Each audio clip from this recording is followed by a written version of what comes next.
طبعا النهارده مشتريات جديده من ابو عشرة. اي حاجه ب10. كنت محتاجه جدا جدا جدا. ده طبعا اولا المفارش بتاعه التلاجة. فده النوع دوت اللي انا بحبه، اللي هو تقيل كده وفيه كده هنا ايه، بيخرفش كده. فده كان ب20. ده طبعا محل كده عند المدرسة اسمه بيت المنصور. فهو عنده حاجات كتير قوي ب10، وعنده طبعا حاجات بألافات. فالحاجات ام10 بيبقى حاططها كده بره قدام المحل، و وبقيه الحاجه طبعا الغاليه بتبقى جوه. تاني حاجه برضو كنت محتاجاها جدا جدا وما كنتش لاقياها المره اللي فاتت، الا وهو المنظم ده. ده برضو ب10. حلو جدا، خامته حلوه. كنت محتاجه منه 2 بس انا ما لقيتش للاسف غير واحد بس.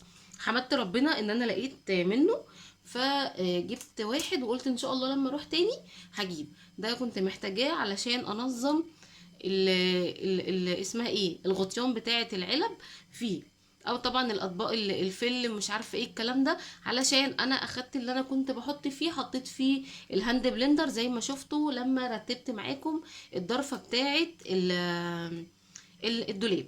فده كده تاني حاجه معانا ب10. ده ب20، ده ب10.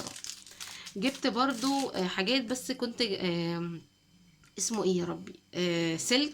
السلك ده كان 4 بس، جوزي خد واحد. فهم كده كانوا باكت كده في بعض كده، وفي هنا واحدة طبعا ناقصة. فدوت برضو ب10. يعني نوعا ما السلك حلو. انا ما بستخدمش السلك ده كتير، بس اوقات كتير بحتاجه. فانا قلت خلاص يعني هو ب10، فقلت مش مشكلة اجيبه. لان اصلا بتبقى الواحدة تحت البيت ب5، فكده طبعا اوفر بكتير. جبت كمان برضو من عنده برضو السبونشات دي. حتى والله ما رضيتش ان انا افتحها، قلت ايه ان انا افتحها معاكم. بسم الله الرحمن الرحيم. دي طبعا للمواعين. هي كده، بسم الله الرحمن الرحيم. هي عامله كده. هي طريه كده ومحشيه حاجه، مش عارفه ايه هي الحاجه اللي هي ايه نوع الحاجه اللي محشيه جوه. فهي بصراحه انا جايباها علشان اسمها ايه، الكوبايات والازاز، علشان تبقى كده ايه، هي مستقله. انا معرفش دي محشيه ايه دي، بس نبقى نفتح واحده ونشوفها يعني بعد لما نقول ايه خلاص بقى احنا استخدمناها كتير. فدي كده رابع حاجه. جبت برضو من السبونشات دي برضو الاتنين ب10. فاللي هي ايه بتبقى خشنه كده. طبعا الحاجات دي بقت رديئه جدا عن الاول. وكمان اللي هي بقى اللي بقت حلوه قوي قوي قوي فعلا انك تجيبيها وتعيش معاكي، وفيها فعلا سلك محترم. الواحدة مش اقل من 30 جنيه. فانا ان شاء الله ابقى اجيب لي واحدة واخليها. وديت طبعا بقى ايه للاستخدام، مع انه والله يعني هو عادي. يعني هو بس عايز ايه، ان انتي تقعدي تنقي. يعني ديت هي فيها نوعا ما فيها الرمق يعني عندي، بس ايه مش مشكلة. هي عامة برضو خشنة. بصوا حتى سامعين الصوت ازاي، خشنة. فهي برضو حلوة. مفيش دلوقتي حاجة ب10. جبت برضو اللي انبسطت بيه قوي وكان اخر واحد عنده الباسكت ده برضو ب10. فحبيته قوي ان انا ممكن ان انا احط اي حاجة فيه على السراحة كده، يبقى او التسريحة، يبقى شكله حلو. هو لونه حلو كده، وده شكله كده، وبرضو ب10. جبت برضو واللي انا انبسطت بيه قوي قوي قوي، وان شاء الله هروح اجيب منه تاني، الا وهو السبت ده. السبت ده جبته منظم برضو للتلاجة. جامد. بصوا جامد قوي وتقيل. عاوز اقول لكم ان هو تقيل مش خفيف، وشكله تحفه تحفه تحفه تحفه. بصوا عامل ازاي. يعني هو اقسم بالله التصوير ظلمه. يعني هو واخد كده عامل، عارفين عامل شبه ايه، شبه سرير البيبي اللي هو ايه بيتمرجح كده. خامته حلوه قوي برضو ب10.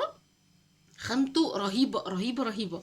فقلت يا ريتني كنت جبت منه 3. حتى اختي لما شافته قالت لي هاتيلي منه، بس احنا للاسف كل مره بنطلع ببقى ورايا على طول درس، فبضطر ان انا امشي بسرعه.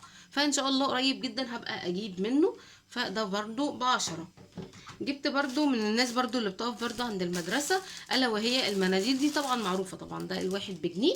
فدول باكت كده على بعضه ب10. وفي ناس أصلا ممكن تبيعلك الواحد أكتر من كده، بس هو مكتوب عليك بجنيه يعني. جبت كمان برضو من الناس اللي واقفة هناك القلمة دي. خطها تحفة تحفة تحفة تحفة. الكتابة بتاعتها حرفيا تقيلة. بصوا بصوا يعني انا مش بتقل، اقسم بالله مش بتقل خالص خالص. فبرضو كان يا لهوي وقع، مش مشكله. مجموعة شباب كده واقفين، فكانوا بيبيعوا حاجات كتير جدا، من ضمنها برضو الاستيك ده.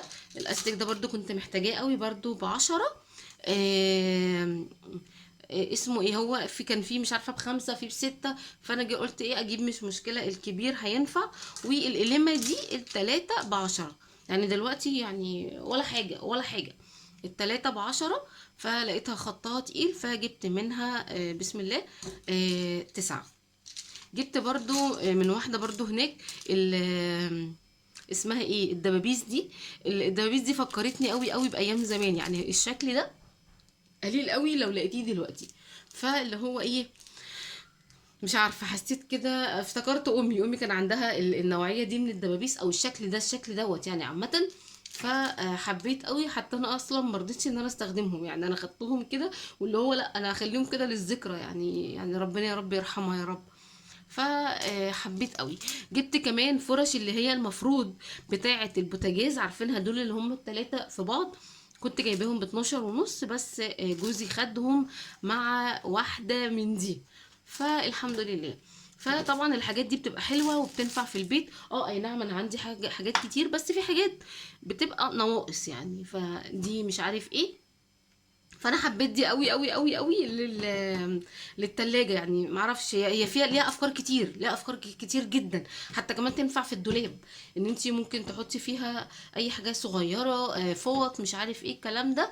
تلملك مثلا كميه برفانات، مثلا لو عندك اولاد وكده بيلعبوا في حاجتك، فتحطيهم كده وتحطيهم في البتاع. هو بصراحة تحفة. وكمان بقى للناس اللي هي بتحب الأشغال اليدوية، تنفع قوي ان هي تزينه كده، هيبقى شيك قوي قوي قوي. يعني انا بحب الحاجات دي، بس انا بصراحة ماليش خلق. ف كحاجة، كخامة ب10 جنيه تحفة بصراحة. بس انا والله فضلت ادور، قلت يمكن اكون جايبه لسه حاجه وما جبتهاش هنا في الفيديو، بس تقريبا هم دول بس الحاجات اللي انا جبتها. عارفه ابو 10 هيخرب بيتي، بس مش مشكله، كله في سبيل ان الواحد كده ايه، يفرح كده بحاجات جديده. فالحمد لله الحمد لله الحمد لله. بس يا بنات، ده كده كان كل الفيديو. اشوفكم بقى ان شاء الله في فيديو جديد، والسلام عليكم ورحمه الله وبركاته.